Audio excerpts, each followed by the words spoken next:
Okay, so we saw how so far what I'm doing is I'm taking a core deck, which is kind of like these things in here, and I'm showing how some of the other stuff can be interchangeable around it.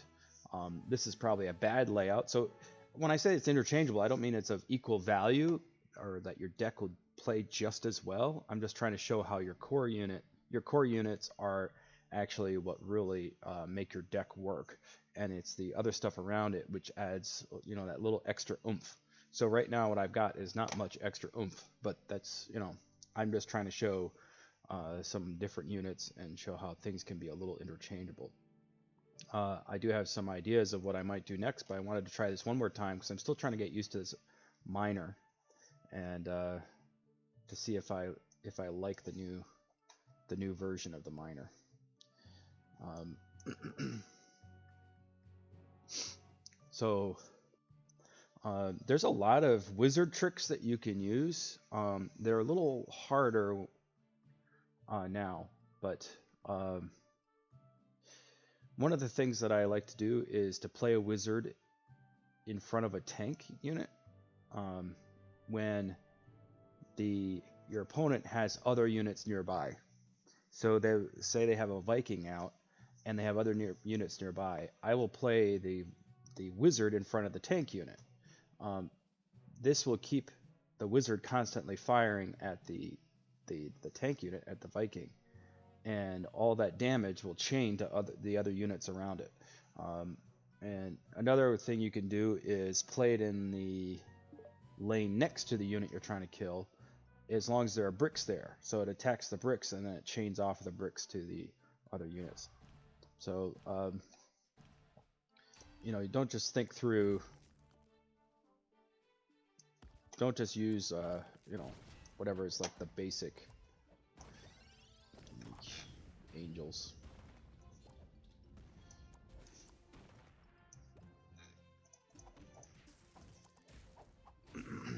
Yeah, don't just like think, oh, I gotta plop this unit in front of that unit. Like you can do other things.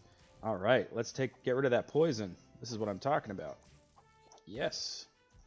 Whoops, I misplayed that brick. Wow, look at those magic bricks diffused. It was kind of nice. I'm a fan, I guess. I'm still not sure it's worth 2 mana because of the stats, but oh wow, my wizard won. Okay, I'll take it. Let's defuse that skeleton brick. I don't need skeletons.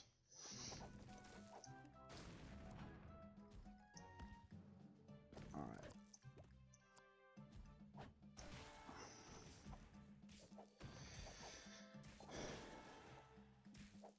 Oh no, no, no, no, don't win until I get. No, no, no, no, no, no. Yes, yes, yes. Oh, so close to the stamina potion. Oh, so close. Oh well, what can I do? Picking up stars. Is that enough? Season stars to get the tier up? I can't remember what I was at, 8 or 9. Nope. Alright, so now, let's see. Because I lost 1 game today, I still have 2 games left. What I am going to do is,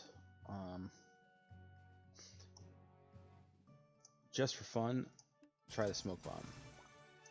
Since we've already demonstrated that these 2 slots are kind of not entirely necessary in my deck, I can get a little fun with them. So, oh, look at that average cost, 2.0. That's pretty good. So I'm going to try a smoke bomb. Unfortunately, I'm not sure the smoke bomb really is all that much use against a bot. So bots just are not fooled by stuff. They aren't tricked, and they don't get nervous. They don't have emotions. You can't play psychological warfare with them. And the reaction time of a bot is really good. So I'm not sure the smoke bomb will really help me in a bot battle, but I'm just experimenting, trying different combinations. So I leave my core units the same, and then I try different combinations around it until I settle on what I think is the best. I think I've already found what's the best, but I'm just fooling around for entertainment purposes. I'm sacrificing my trophies for your viewing pleasure. All right. I have definitely made it to Botland, that's for sure. This is what happens when you only lose twice. Ugh. Mr. Spiffy.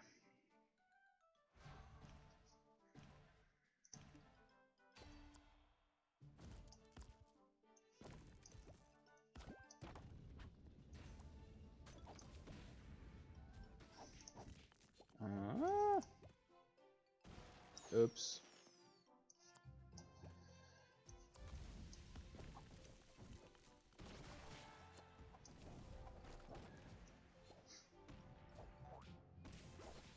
Ah, there is the koala bug right there. One of several koala bugs going on. That should not have happened. Come to me, koala.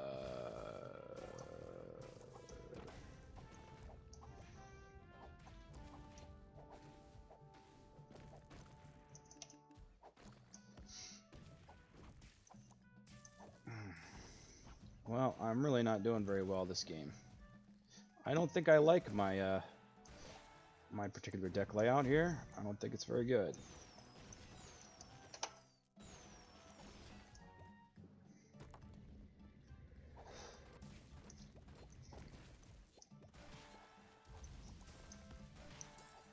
This is mostly because the devil is just not as an oppressive card as it used to be before.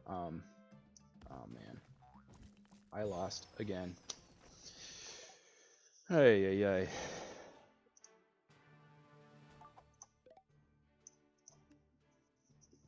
So the devil's just not as oppressive a card as it used to be. Only taking half a heart, even if I get a few devils down, it really doesn't make a significant amount of difference in that type of game. So I'm going to say that my particular layout here is just not very good. I don't think I've got enough. I don't have enough here to counter what my opponent throws at me. So I really don't like this setup.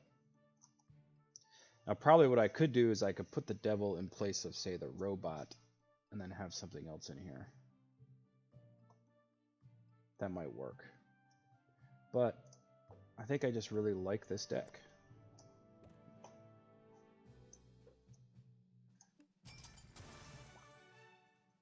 Let's I'm just gonna go back to it.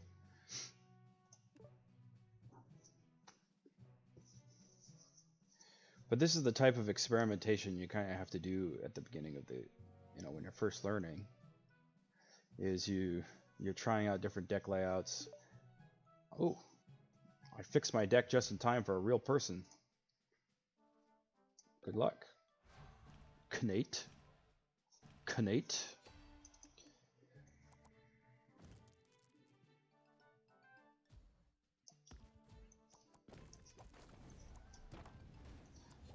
Notice how you can rotate your brick before the game starts. That's just a really helpful little trick. So you've got a couple seconds to think about where you could put your brick and to put it there. Take advantage of my Bowbone's range here. Oh no, he's gonna end up with the. He's gonna end up with the coin.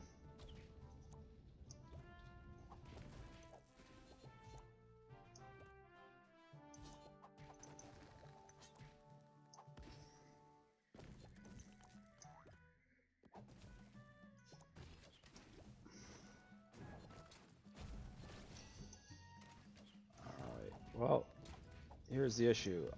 He's got this thing shielded. So what I really need is my fireball. So I've got to cycle through my cards to get my fireball. if I want to get rid of the cannon. Or I can just avoid it, which is probably the easiest thing to do.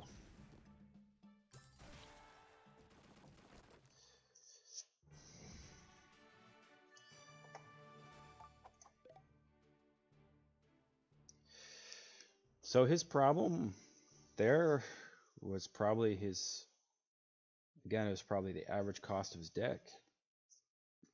I just don't see the cannon towers as being all that helpful to players.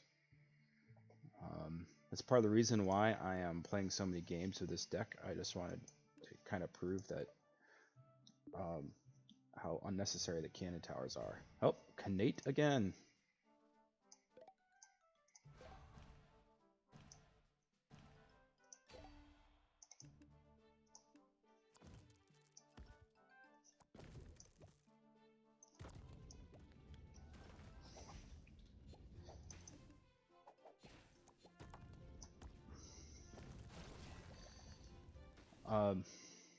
I had to over counter with the his devil because he had it shielded, so I had to actually use too much. What happened? I played this. Bowbones kills cannon towers. It's something you just gotta learn. You cannot play a cannon tower in range of a Bowbones. You will be sorely disappointed.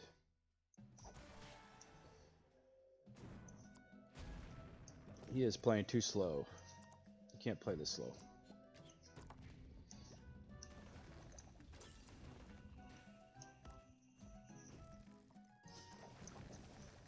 He's let me have a mana brick survive. I mean, he's done a good job with his poison bricks. He's definitely killed some of my guys just with poison bricks. That's pretty good. Oh, do not block me with a mana brick. Don't do that. Alright.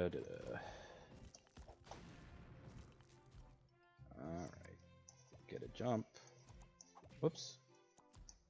Eek. Ah.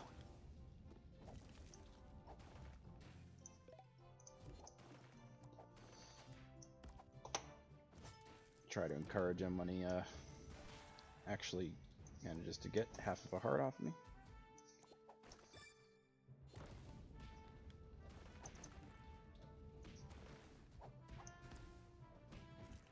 The boulder would be why I do not play with the pirate or any similar cards. The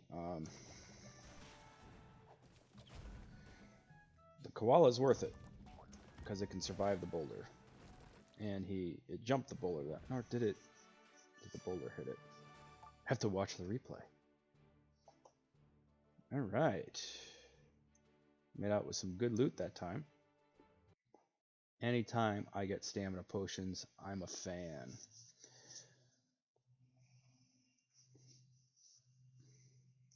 So I have a feeling that this may be one of the best possible combinations for me. The Bowbones is still pretty good, even though it's 4 mana. Gotten all 5 of my wins for the day. Nice.